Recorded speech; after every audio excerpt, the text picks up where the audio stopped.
നമുക്ക് നിയമസഭാ തെരഞ്ഞെടുപ്പിനായുള്ള LDFന്റെ പോരാട്ടം എങ്ങനെയായിരിക്കുമെന്ന് വിശദമായി തന്നെ നോക്കാം. ഇത്തവണ നിയമസഭാ തെരഞ്ഞെടുപ്പ് LDFന് ജീവൻ മരണ പോരാട്ടമാണ്. ഭരണം കിട്ടിയാൽ അത് ചരിത്ര സംഭവമാകും. ഭരണം നഷ്ടപ്പെട്ടാൽ രാജ്യത്ത് ഒരു സംസ്ഥാനത്തും CPIM നേതൃത്വം വഹിക്കുന്ന സർക്കാർ ഇല്ലെന്ന ചീത്തപ്പേരും കേൾക്കേണ്ടി വരും.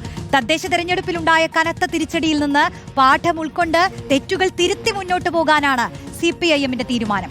കഴിഞ്ഞ 9.5 വർഷത്തെ ഭരണ നേട്ടങ്ങൾ പരമാവധി ജനങ്ങളിൽ എത്തിക്കാൻ എല്ലാ വകുപ്പുകളും കിണഞ്ഞ് ശ്രമിക്കുകയാണ്. TV പ്രസാദ് ചേരുന്നു വിശദാംശങ്ങളുമായി. പ്രസാദ്, LDF എന്തായാലും ഒരുങ്ങിയിറങ്ങുന്നത് എങ്ങനെയാണെന്നാണ് നമ്മൾ കാത്തിരിക്കുന്നത്. വീടാന്തരം കയറിയുള്ള സ്ക്വാഡ് പ്രവർത്തനങ്ങൾ സജീവമാക്കാനുള്ള ആലോചനയിലാണ് പാർട്ടി എന്നറിയാം. അപ്പൊ അധികം വൈകാതെ തന്നെ ഓരോ മണ്ഡലങ്ങളിലും വിജയസാധ്യതയുള്ള സ്ഥാനാർത്ഥികളെ കണ്ടെത്തി തുടങ്ങണം. മാത്രമല്ല, ഈ മുഖ്യമന്ത്രി പിണറായി വിജയൻ അടക്കമുള്ള പ്രമുഖരെ മത്സരരംഗത്തിറക്കി പരമാവധി മണ്ഡലങ്ങൾ പിടിച്ചടക്കുക എന്നത് മാത്രമാണ് ഇടതുമുന്നണിയുടെ ലക്ഷ്യം, അല്ലേ?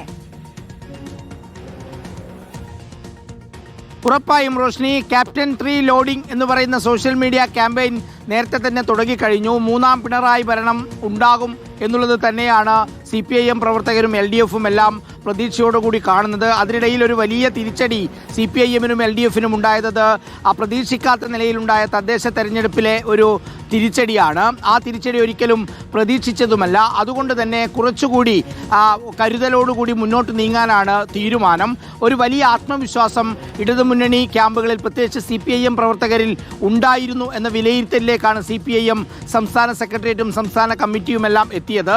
അതായത് ഒരു ആത്മവിശ്വാസം, വലിയ ജയമുണ്ടാകും എന്നൊക്കെ കണ്ട് സാധാരണ നിലയിൽ നടത്തുന്ന സ്ക്വാഡ് പ്രവർത്തനങ്ങൾ പോലും അത് കുറഞ്ഞുപോയി എന്ന വിലയിരുത്തലാണ് പാർട്ടി ഘടകങ്ങൾ ഉള്ളത്. അതുകൊണ്ട് തന്നെ അത്തരം വീഴ്ചകളൊന്നും ഇല്ലാത്ത രീതിയിൽ പരമാവധി മണ്ഡലങ്ങൾ പിടിച്ചെടുക്കുക, അതിനുവേണ്ടി മുഖ്യമന്ത്രി പിണറായി വിജയൻ അടക്കമുള്ളവരെ സ്ഥാനാർത്ഥിത്വത്തിലേക്ക് കൊണ്ടുവരിക, 2 ടേം മത്സരിച്ചവർ വേണ്ട എന്ന് പറയുന്ന വ്യവസ്ഥയെല്ലാം നീക്കം ചെയ്ത് പരമാവധി ആളുകളെ ആ മത്സരത്തിലേക്ക് കൊണ്ടുവരിക, അങ്ങനെ പലവിധ തന്ത്രങ്ങൾ പയറ്റിക്കൊണ്ട് ഒരൊറ്റൊന്നു മാത്രമാണ് ലക്ഷ്യം: ഇത്തവണയും ഭരണം പിടിക്കുക എന്നുള്ളത്. കേരളത്തിൻ്റെ ചരിത്രം തന്നെ തിരുത്തിയെറിഞ്ഞുകൊണ്ടാണ് 2ാമത്തെ തവണ പിണറായി വിജയൻ ആ ഭരണത്തിലേക്ക് എത്തിയത്, പിണറായി വിജയൻ സർക്കാർ എത്തിയത്. അതിൻ്റെ ഒരു തുടർച്ച, അതായത് 3ാമത്തെ ടേം കിട്ടുമെന്ന ആത്മവിശ്വാസത്തോടു കൂടിയാണ് ഇടതുപക്ഷ ജനാധിപത്യ മുന്നണി മുന്നോട്ട് പോകുന്നത്. അതിൻ്റെ മുന്നൊരുക്കങ്ങൾ അതിശക്തമായി അണിയറയിൽ പുരോഗമിക്കുകയും ചെയ്യുന്നു.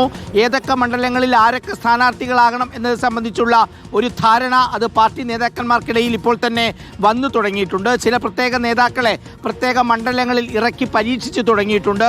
അവർ നിന്നാൽ എങ്ങനെയിരിക്കും എന്നുള്ള ചർച്ച പലയിടങ്ങളിലും നേതാക്കന്മാർ സജീവമാക്കിയിട്ടുണ്ട്. ഒരൊറ്റ ലക്ഷ്യമേ ഉള്ളൂ: പരമാവധി മണ്ഡലങ്ങൾ പിടിക്കുക, അങ്ങനെ 3ാമത് ഭരണം നേടുക, കേരളത്തിൽ ചരിത്രമാവുക. ഒപ്പം ഇത്തവണ ഭരണം കിട്ടിയില്ല എങ്കിൽ രാജ്യത്ത് CPIM നേതൃത്വം നൽകുന്ന ഒരു സംസ്ഥാനം പോലും ഉണ്ടാകില്ല എന്ന നാണക്കേടിലേക്ക് പാർട്ടി പോകും. അതുകൊണ്ട് തന്നെ എന്ത് വില കൊടുത്തും ഭരണം പിടിക്കുക, തിരിച്ചു പിടിക്കുക, ഭരണ തുടർച്ച ഉണ്ടാവുക എന്നുള്ളത് മാത്രമാണ് CPIMന്റെയും LDFന്റെയും ലക്ഷ്യം.